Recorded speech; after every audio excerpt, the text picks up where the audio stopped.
What is up, ladies and gentlemen? Today we are going to be talking about The Last of Us 2. And I'm already hearing you. Dude, that game came like out 5 years ago. I know.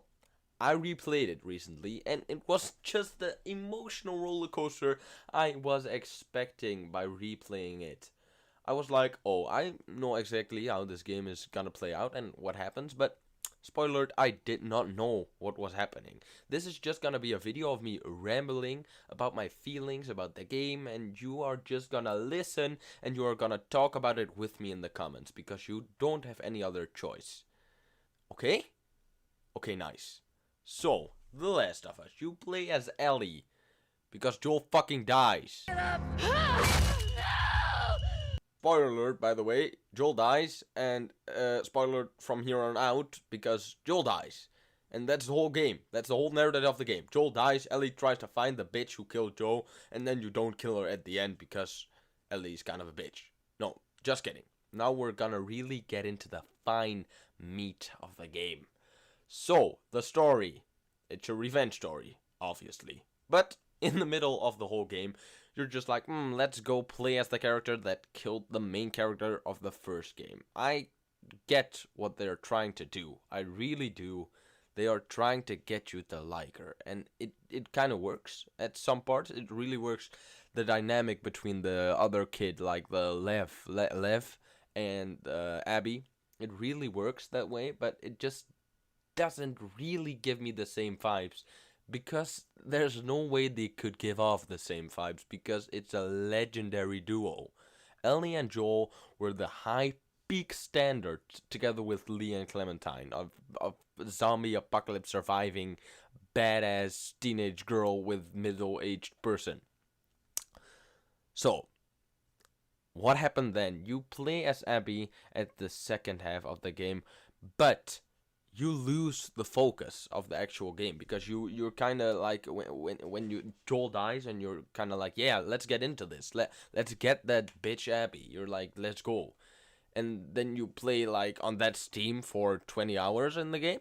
You play and then you're like, oh damn, well, I don't want to play anymore. I just want to go to sleep. But no, I did not go to sleep because the clickers won't fucking die.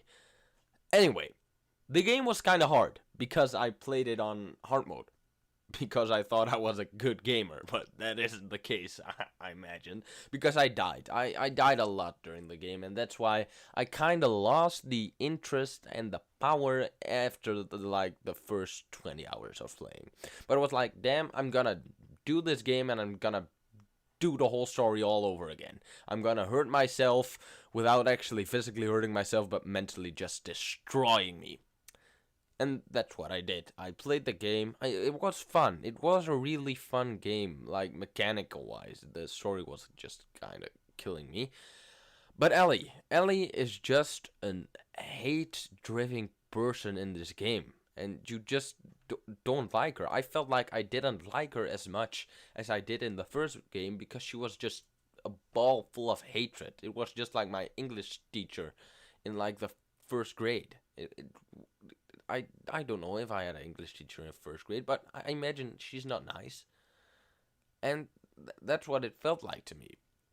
But anyway, Abby is kind of likable because her dad died and stuff, and she's doing the exact same Ellie is doing right now.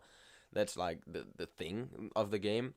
But I think they don't come in clutch. I think they should have made a DLC or something, or a small first game, and then you can play it. Because they kind of misled the whole squad. Like everybody went, oh yeah, let's go Ellie, Joel, and then Joel gets just clubbed like 4, and it was done. But yeah, I understand the narrative they want to push. Like if you go on the path of revenge, you kind of lose everything. Like in the last seconds, Ellie is just trying to bam, and then you play as Abby, as I said. And Abby just at the end of playing like Abby, she just destroys Ellie and her group. She just blows the brains out of that other kid, and then she just hits Ellie over and over again and just fucks up the brother of Joel way too much. And that's why I wanted to talk about it. Because how the brother of Joel got injured It's the exact same leg as Joel got injured, and it's like the same head trauma Joel could have had if he wouldn't have died. That's what I think. I think they shouldn't have killed Joel. I think they should have put him in a coma or like anything else which wouldn't actually have killed him yet. Because that way you can not get a one-sided story of just Ellie finding out that Joel was lying to her the whole time about the Firefly situation. That was kind of my take on it. That would have been kind of more rewarding in a sense. But Ellie just then goes on a rampage again. She thought she could let it go on a farmhouse and just be like chill and stuff. But the PTSD says no, we need to kill Abby. And that's what she's trying to do at the epilogue. And the epilogue is just you not really knowing if you still want to go after Abby because you know Abby is deep in shit. And then you get to Abby after just fighting some goons, after just fighting slavers or something, and then you're like, damn, what now? And then you see Abby, just a shell of a person, just has nothing anymore in her, like her buffness all the way out. I was pretty sure I could take Abby at that point, and I'm just a sack of bones. So you really think like, oh, I don't really want to kill Abby right now, or I don't want to hurt Abby, and that's what they wanted you to feel. But I was at the first playthrough, I still want to kill Abby, just stab her to death. But and the second playthrough, I didn't, because I'm older now. I maybe, I don't know, and I didn't want to kill Abby. And then you don't as Ellie, but then Ellie just returns to her old home and just sees that's not there anymore, and she has obviously lost her fucking fingers, and by that way she lost the guitar playing, and by that way she kind of lost Joel, which is just heartbreaking. But then you get the most bitter, sweet dish in the fucking world. The end scene. The scene where Joel and Ellie talk it out, kind of. And this scene had got me bawling, dude. Every single time I saw it, I was like, oh, I'm gonna see how other YouTubers react to this. And every time I was bawling my eyes out, dude. It was not normal.